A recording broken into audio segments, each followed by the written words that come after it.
we want to build our relationship outside the bedroom so that when we decide to have sex and be intimate in that way, we're gonna be a lot closer and more open and more excited to try new things, maybe, or whatever that may look like.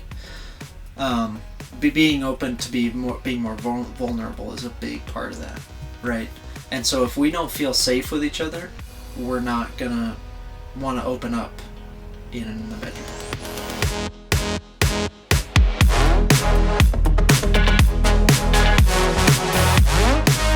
Good morning. Welcome to the Yumi Us Together podcast. We're so glad you're here. And it's not actually morning right now.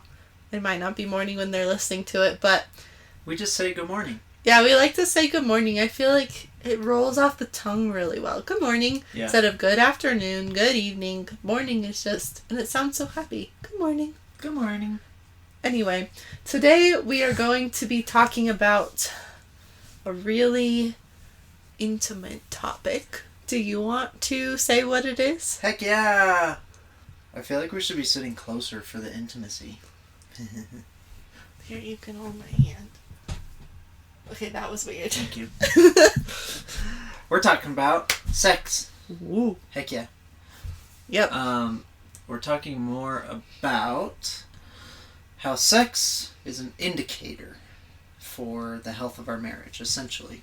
Yeah. Yeah. We may stray a little bit, but that's the gist. Cool. Yep. Awesome. Ready to get to it? Yeah. Let's do it. Okay. So, we're going to talk about some misconceptions about how sex relates to marriage and stuff like that. Okay. So, like, most people think that if you're having a lot of sex or you're having really hot sex, then your marriage is going to be really good. But it's actually everything we hear from experts or read or whatever. It's flip-flopped. It's like, if your marriage is really good, your sex is going to be good. For the most part. It's not always that way, but that is basically the idea that we're going to kind of build off of. Yeah, that sex doesn't define the marriage. Right. Yeah, it's more about the marriage. We need to work on our marriage and all the aspects of marriage in order to go into that intimate space and actually be able to be open with each other and really grow together in that intimacy of sex. So yeah. Sounds great. Yeah, heck yeah. Something else that people get wrong about it. If our sex isn't good, and like, if we're doing life well together as a married couple, and our sex life still isn't good, we're not satisfied, or we're not actually having sex, or any of that, a lot of people think, well, then this relationship is doomed to fail because I need to be pleasured. I need to have that intimacy with my partner, and a lot of people are like, oh, well, our life is really good together, we have a good bond, but our sex life isn't there. And I would say people don't understand that, yes, sex should be an indicator of a good marriage, but it's also like, it doesn't mean it's gonna come naturally either. It's not like, oh, we're connecting really well every day and whatnot, so automatically the sex is gonna be super hot. It's just not always that way. Yeah, people just assume, like, if it's not good, this is just the way it is, and I have to live with it. This is just how it is. But like anything else, it's something that you can work on. Yeah. And get better at. It's not just something. I feel like it's not something to just accept. Right. Be like, oh, our sex life isn't good. That's just how it is. Exactly. That's just how it's gonna be. Exactly. You gotta put in some work and some effort. It takes a lot of work. A lot of effort. It can. It can, yeah. We go through phases where it's like we're doing a lot of work together, we're really enjoying our time together, having really good conversations, but maybe we're not having as much sex as either of us would like, maybe simply because we're so busy. Yeah. Or something like that, right? Mm-hmm. But just because I want to say this, just because you're busy doesn't mean it's okay to neglect sex. Right. Yeah. It's still important, no matter what. I agree. Yeah. Even if it's being strict and scheduling it in, like some people say, it's like, it feels so rigid and weird, but sometimes that's what you need. Mm-hmm. And some people need that, and yeah. So, I wanted to offer some tools for people. Okay. Some tools, some things that we do on how we connect outside the bedroom in order to make our time in the bedroom together a lot better. Yeah. Well, we don't have a door on our bedroom, so basically our whole house is our bedroom. Our whole house. And our house is smaller than most people's bedroom. So... yeah. Yeah. Okay, but that wasn't your point. Regardless. Connecting in the bedroom versus outside the bedroom. Right. So we want to build our relationship outside the bedroom so that when we decide to have sex and be intimate in that way, we're going to be a lot closer and more open and more excited to try new things maybe, or whatever. Yeah. Whatever that may look like. Being open to being more vulnerable is a big part of that, right? And so if we don't feel safe with each other, we're not gonna want to open up in the bedroom. Yeah, or just in general. Yeah, it's important to make your partner feel safe with you and actually be that safe person, not just like pretend, not just make them be safe with you, but like build that trust and that bond. Yeah. Yeah, and we're not talking about doing trust falls and... I mean, you could if you want. Some people may need that. Do we need to try it? Maybe we need to. I don't know if you would trust me to catch you, but I'm just not that strong. You would try, but you would drop me? I would really try. Yeah. I just can't guarantee anything. Me too.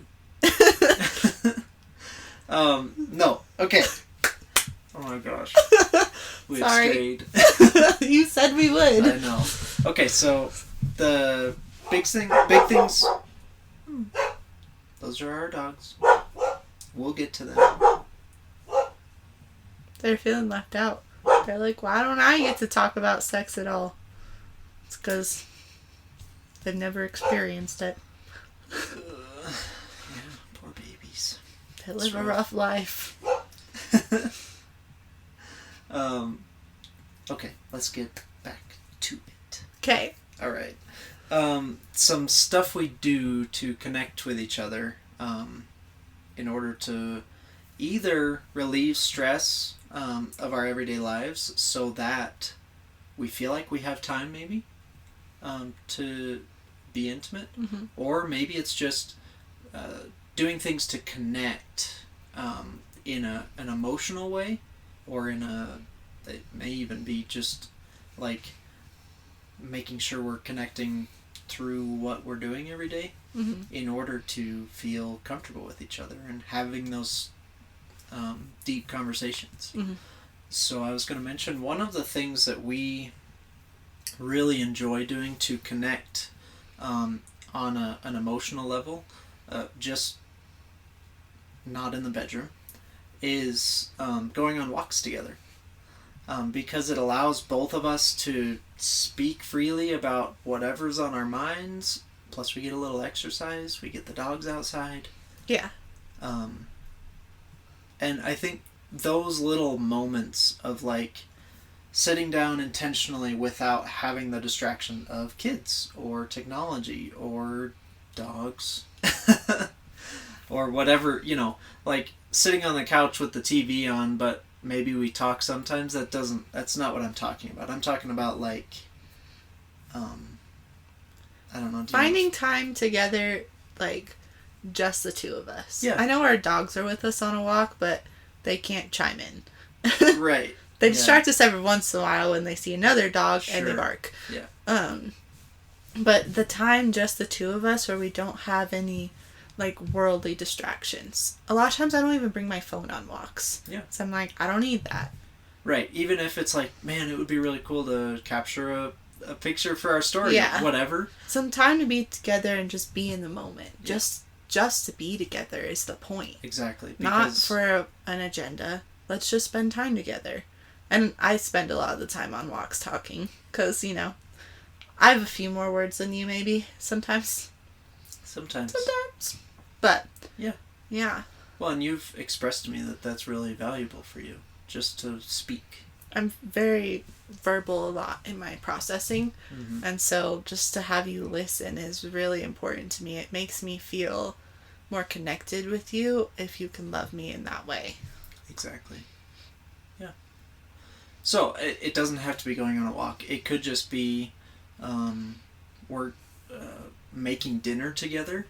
So it's like, yeah, it takes a little focus to cook, but the reality is you can just spend time together and connect and talk about each other's days and maybe dream a little bit together. Yeah. We love to do... We are dreamers. Oh, we dream big. So we try to dream big. But that means that we spend a lot of time talking about, man, I would love to do this, or what would it take to do that, or whatever, right? Yeah. And those dreams they really help us connect to really understand each other and mm-hmm. how where our minds are at. Yeah. Another place I feel like we regularly connect is in the shower. Oh, yeah. That's an intimate place. Some people are not together showerers. Yeah. But if you aren't, I would suggest trying it. It's just something where we're like, well, you have to shower and I have to shower, so why not just do it together? Yeah. And we say we're saving water. It takes the same amount of time. But I think from the start of our marriage, because we lived in Phoenix when we first got married. We got married in the summer. We couldn't go on walks, really. Right. It's too friggin' hot. I wish we could. We tried. It was pretty miserable. But we shower a lot together, and we don't have our phones in the shower, even though phones are waterproof now. Still feels wrong to get them wet. Yeah, I know. We don't bring our phones in the shower. There's no other distractions in the shower because our dogs don't come in the shower. Yep. We don't have kids. Kids don't come in the shower. You know, it's just the two of us and your 10-in-1 shampoo and my assortment of products. Oh my god. Yes. I'm just kidding. I have got you to get your own face wash, body wash, and shampoo. You're welcome. You've changed me. But we just get to talk because there's nothing else to do in the shower. It's either shower in silence or talk. Yep. Those are your only options. Yeah. And we had plenty of silence early on in our relationship, so... What? There's enough of that. What are you talking about? Before we got married, on our first date, we, didn't talk, because we are super awkward. Oh my gosh, yes. Oh my gosh. But... I hear about everyone else's first dates and how it was amazing and there was a spark right away, and I'm like... Nope. I don't relate at all. Not for us. Our first date was very awkward. Yeah. And our parents joined us on part of it. It's okay. It was fun. We're here now. It set the fine. tone. It set the tone for the rest of our relationship. We are awkward. That's just oh my how gosh, very. If you don't know that already, let's say it again. We're awkward. What was I supposed to say it with? Yeah. We're awkward. We're awkward. Do you think they get it now? I think so. Yeah. I just realized the shower's a place where we connect a lot. It is a really good place for that. Yeah, the shower, cooking, walking, whatever. Playing a game together, we really like to do that. But Cambry gets so mad because I always win. I don't like being a loser. Yeah. I want to be a winner. Yeah. But it's hard to be a winner when you're married to a winner. We clash. Someone's got to be the loser. Yep. Okay. Something else we need to talk about as far as how to invest in your partner to grow your intimacy outside the bedroom and in order to make it inside the bedroom better. One of the big things that we hear a lot is women need to be, let's say, they need to be wooed outside the bedroom, right? Woo! Woo! So, the way I would like to describe this is taking time out of your day to do something that will, I'm going to say, fill your partner's love tank. So that's a reference from the 5 Love Languages. If you haven't read it, we recommend it. It's yeah, it's this book. If you're visual, I need to see it. Yep. Most people have heard about the 5 Love Languages. Yeah, it's a pretty popular concept. It's super popular, but to use that to what I'm saying is doing something for your spouse that fills their love tank, so that when you go into the bedroom for that intimate time, their love tank is full and they're very accepting of you and they're very excited to be intimate with you because you've already been adding to that. You've already been making deposits. Mm-hmm. And so just some examples, so Cambria loves gifts. So if I brought flowers home or a candy bar or something like that, she would just love it. I really need, if she comes and cuddles with me on the couch in front of a movie, I love that. Mm-hmm. So something like that. Yeah. An analogy that I've heard a lot of people say, I know you've heard this before, is that men are like microwaves and women are like crock pots. Yes. Now that's a generalization. I'm not saying that's true of all women and true of all men. Yeah, because even us, we're a little different. Yeah. Than that. But the meaning behind it is men are like microwaves because they get turned on like that. It can be instant. Yeah. Sometimes you look and you're like, whoa, what did I just do to do that? Yep. Let's be honest. And women are more like crockpots, where it's not like you do one thing and they're instantly turned on. Like it's an overtime, like a slow filling their love tank. Yeah. Not saying that I shouldn't fill your love tank because you're more easily turned on than I am. No, and it's not even that I need you to do things to turn me on. It's just that I really... Yeah. It grows my love for you. You're still going to feel more connected because your love tank is full. Exactly.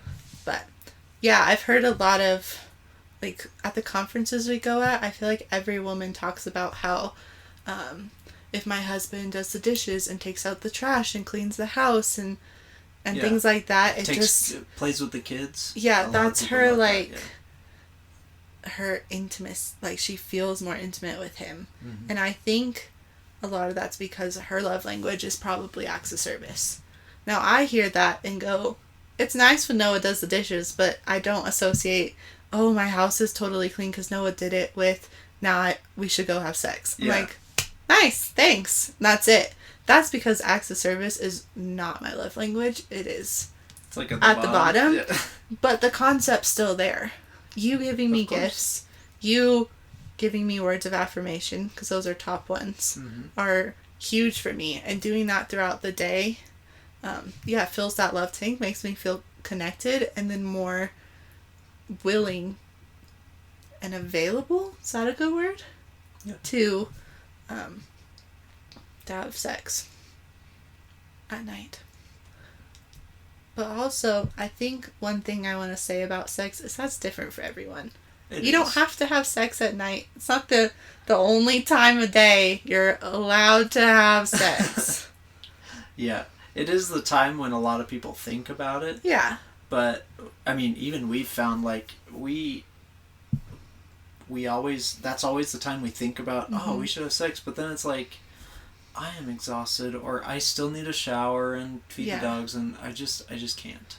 And I think it's important, in order to build intimacy, you need to be constantly filling your spouse's love tank. Yes. Not, I feel like I want to have sex tonight, therefore I'm going to do all these things to love her today. Mm-hmm.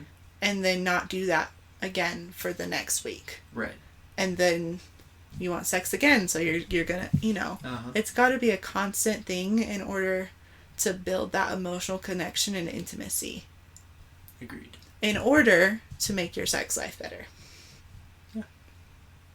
I think that's true. I was thinking about doing those things to fill our partner's love tank. I like to think about it as energizing each other. It kind of builds you up, so it's like, oh man, I'm so excited to, do it. Having your love tank full makes you feel more connected, more energized, more, I don't know, just makes me feel like so close and supported to you, and like, yeah, I can trust you. Not that I don't trust you, but it's not even just about our bond. yeah, Like when I do things to love you, you then feel more confident in your work, and you feel better about interacting with other people. Yeah. Right? Simply because you know that I'm supporting you. yeah, Does that make you have sense? my back. Exactly. Yeah. Yeah, that's a big one. To get off of the sex idea, it's really just about all of this stuff is just to build each other up so that individually we are better, more confident people in order to be a better team. Yeah. And when your love tank is full and you're able to do more, per se, you're able to be more available and open to what God has for you. Absolutely. I feel like it's really hard if God says, I need you to do this, and you're just so tired and run out because your love tank has been on empty for a while. Yes. It's our job as each other's spouse Yeah. to be the main provider for each other's love tank, in my opinion. Yeah. We can't rely on everyone else, Yeah. our parents or our siblings or our friends. Yes, they can help in some ways, but we need to be relying on each other for that support. We also need to be relying on God as well, though. Of course. I don't think it's just, I need to rely on you fully, then I can go do what God has. I agree. He needs to be number one, spending time with Him first, but then you are my number one worldly supporter. Right. That's a good way to put it. God first, you second. Everyone else after that. Yep. Yeah. But, yeah, if you're relying only on your spouse to fill you up, I mean, it's going to be better than nothing, but it's going to be nowhere near the potential that you can reach. Of course. If you harness the power of being connected with God and then harnessing the power of being connected with your spouse. Yeah. You'll be unstoppable. It's like a superpower. Yeah. I do want to mention it's a two-way street. And so just like you can get burnt out at work, I can get burnt out trying to love my spouse if she's not loving me back. I can get burnt out on love. It's just the reality of this is a two-way street, and if one person isn't putting in, I'm not saying that we have to put in the exact same amount of effort. Yeah. Because some people require less from less external support, if you will. But what I am saying is, if one person isn't putting in any effort and the other person is bending over backwards every chance they get, there needs to be a conversation had there. And I guarantee that your sex life is not where you want it to be. I'm sure it's not good if that's the case. Yeah. And there's some stuff that needs worked through there, because this is where it all stems from, is we need to feel connected here first. Yeah. Yeah. It's a choice that we each have to make. Yep. I can't make you love me. Right. You can't make me love you, but we choose to love each other. Exactly. Yeah. So we can have good sex. Right. That's what it all comes back to. We want to have good sex. We want to have a lot of sex. Because sex is great. Yep. Yeah. Yeah. It's like number one, just above chocolate cake. Oh, it's above chocolate cake? It's above it. Wow. 100%. Close, though. It's pretty close. Yeah. Sweet. Yeah. Good to know. Yep. What's number 3? Number 3 of oh gosh, I don't know. My truck. That's a good one. Sex. Chocolate cake is above your truck? Man, I love chocolate cake. Oh wait, you have to be in there. I can be 4. I'm just kidding. You're combined with the sex. I don't know how that works. They're in parallel. I'm on the same level as sex. I'm not above it. Because you are the provider of the sex. And without you...